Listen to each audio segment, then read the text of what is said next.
Let's install Python.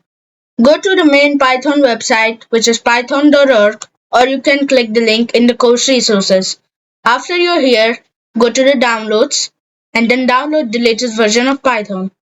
Select the path where you want to install it.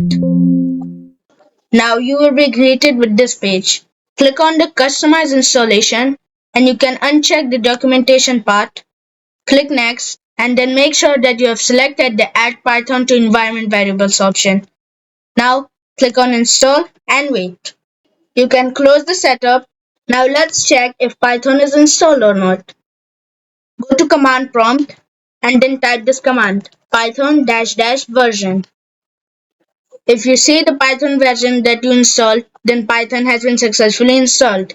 In the next video, we are going to be installing PyCharm, which is one of the most popular IDEs for Python. So for all of that and more, I'll see you there.